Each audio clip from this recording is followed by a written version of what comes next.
गिबियावनो नोंथांमोनखौ आंनि चेनेलाव बयखौबो बरायनानै लानाय जाबाय। नोंथांमोना सानफ्रोमबोनि खौरां मोननो थाखाय आंनि एसबी रादाब इउटिउब चेनेलखौ साबस्क्राइब खालामनानै लादो। लोगोसे खौरांखौ मोजां मोनोब्ला लाइक, कमेन्ट आरो शेयार खालामनानै होदो।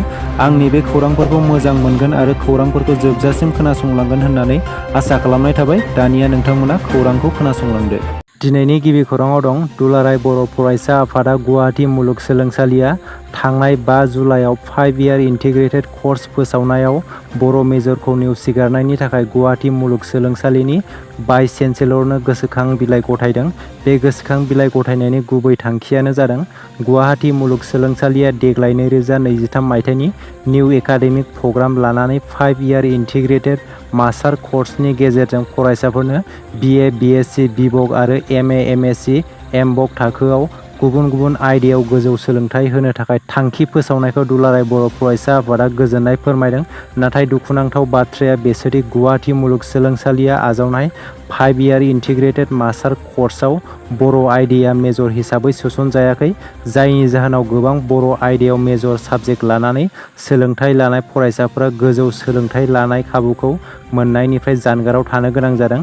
बेनिखायनो बैफोर आयदाखौ नोजोर बोनानै बर' आयदाखौबो मेजर साबजेक्ट महरै सोसननानै बर' आयदायाव मेजर लानानै फरायनाय फरायसाफोरनि इयुनखौ आबुङै दाफुंनायाव मदद होनो थाखाय दुलाराय बर' फरायसा आफादा गोसोखां बिलाइ गथायनानै गुवाहाटी मुलुगसोलोंसालिनि भाइस चेन्सेलरखौ गुरैयै खावलायदों। हादराव फिन आरोबाव गिख्रंथाव रेलगारिनि जाब्रबथाय।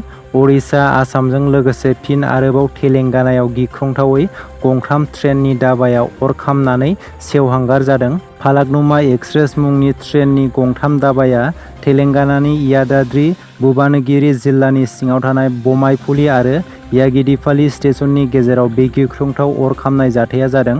अर खामनायनि जाहोनाव गोबां दावबायारिफोरा ट्रेननि दाबानिफ्राय बारजुमो आरो बे जाथायनि सायाव तेलेंगानानि DGPआ मोनसे टुइटनि गेजेरजों फोरमायनानै होदोंदि अर खामनाया साग्लोबनायनि सिगांनि गोबां दावबायारिफोरा ट्रेननि दाबानिफ्राय ओंखारजोबनो हायो आरो बे जाब्रबथायाव माखासे सुबुंनि जोखोम जादोंब्लाबो रावबो सुबुंनि जिउ खहा जायाखै होननानै खौरां मोननाय जादों। भारतनि रेल बिफाना बे जाब्रबथायनि सायाव नायबिजिरगासिनो दं। लोगोसे मा जाहोननि थाखाय बे अर खामनाय जाब्रबथाया जाखो बेनि गुबै जाहोनखौ मिथिनो मोननाय जायाखै। तामुलपुरनि सेसापानि बालाहाटियाव मोनसे गिख्रंथाव जाथाय जादों। हानि दावराव-दावसिखौ लानानै आबाद फोथाराव हाल एवबाय थानाय समावनो सासे सुबुङा बोरलाजों गाग्लोबदों। सम हासदा मुंनि सासे सुबुङा गावनि बियादै मंगल हासदाखौ बोरलाजों गाग्लोबदों। बिनि उनाव आथिङाव थिर हाबजानानै गोब्राब जोखोम जायो मंगल हासदाया। मख'नो गोनांदि थिर हाबजानाय मंगल हासदाखौ गोबाव सम बेंना लाखिनानै गिख्रंथाव थासारि सोमजिहोबावदों सम हासदाया।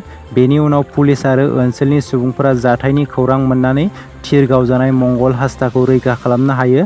थिर नांजानानै गोब्राब जोखोम जानाय मंगल हासदाखौ फाहामथाय होनो थाखाय देहा फाहामसालियाव दैथायहरनाय जाबाय होननानै मिथिनो मोननाय जादों। मोनसे गोजोनथाव खौरां, बागानपारा बियाबनि बुग्लामारियाव बिटिआर सरकारनि मददजों गोदानै कृषि बिगियान केन्द्र लुफुंनो थांखि लादों। बिटिआरनि गावखुंथायनि बुंथिगिरि Kathiram Boro', director of Assam agriculture university doctor Prasendra Kumar Pathak, Baganpara जौगाखां खोन्दोनि सार्कोल अफिसार रितुपर्ना फाद्रा आरो बाक्सा जिल्ला कृषि बिगियान खोन्दोनि बिबानगिरिफोरनि गेजेराव बे खामानिखौ थाबैनो मावफुंनो थाखाय फाइलखौ गथायलायनाय जायो। बाक्सा जिल्लानि बागानपारा बुग्लामारियाव थानाय गासै 73 बिघा हायाव बे केन्द्रखौ लुफुंनाय जागोन, जायनि गेजेरजों बाक्सा जिल्लानि गोबां आबादारिफोरानो बेनिफ्राय मुलाम्फाखौ मोननो हागोन। बे कृषि बिगियान केन्द्रआव जिल्लानि गोबां आबादारिफोरानो गोदानै बायदि रोखोमनि आबाद मावनायफोरनि सायाव सोलोंथाइखौ लानो हागोन होननानै मिथिहोदों। गुबुन हौवाजों जुलि जानानै सासे बर' आइजोआ जिउ फोजोबजादों। माब्लाबा जिनाहारि खालामजानाय, माब्लाबा बुथारजानाय जाथाया दानिल' बाथ्रा नङा। गोबाव समनिफ्रायनो बोलि जानांदों बर'फोरा। थिग बिब्दिनो सासे बर' आइजोआ गुबुन हारिनि हौवाजों जुलि जानायनि उनाव जिउ फोजोबजादों। फिन खेबसेबाव रायजोआव बर' आइजोआ हारसा हौवाजों जुलि जानानै जिउ खहा जानांनाय जाथाया सोमजिदों।